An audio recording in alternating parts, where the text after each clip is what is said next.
27/6. ആദ്യം നമ്മൾ ചെയ്യേണ്ടതെന്ന് പറഞ്ഞാൽ ഇവിടെ ഒരു കോളം വരയ്ക്കണം, എന്നിട്ട് 27 എഴുതണം, എന്നിട്ട് പുറത്ത് 6 എഴുതണം. ഇനി 27ന്റെ 6ന്റെ ടേബിളകത്ത് 27 ഉണ്ടോ നോക്കണം. ഉണ്ട്. 4 ടൈംസ് 6 4 24. അപ്പം -24. 27 -24 3. ഇനി നിങ്ങൾ ശ്രദ്ധിക്കേണ്ട കാര്യം, ഇവിടെ ഒരു പോയിന്റ് ഇട്ടിട്ട് ഇവിടെ ഒരു 0 ഇടണം, എന്നിട്ട് 30. 6ന്റെ ടേബിളിനകത്ത് 30 ഉണ്ടോ നോക്കണം.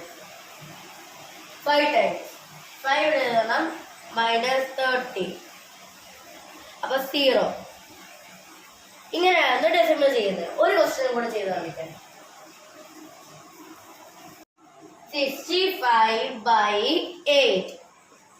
നേരത്തെ പറഞ്ഞ പോലെ ഇവിടെ ഒരു വര വരയ്ക്കണം, എന്നിട്ട് അകത്ത് 65 എഴുതണം, പുറത്ത് 8 എഴുതണം, എന്നിട്ട് 8ന്റെ ടേബിളിനകത്ത് 65 ഉണ്ടോ നോക്കണം.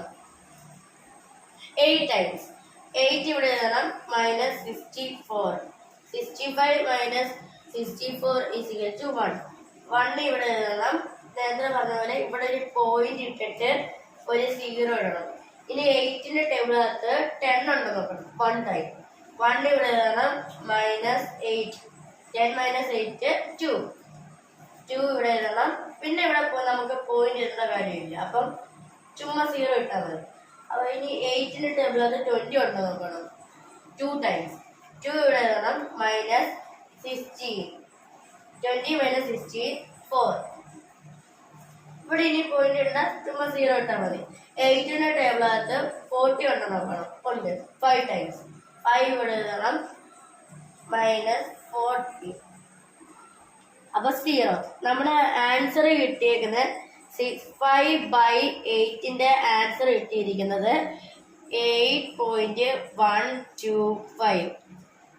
ഇങ്ങനെയാണ് ഡെസിമൽ ചെയ്യുന്നത്. Thank you.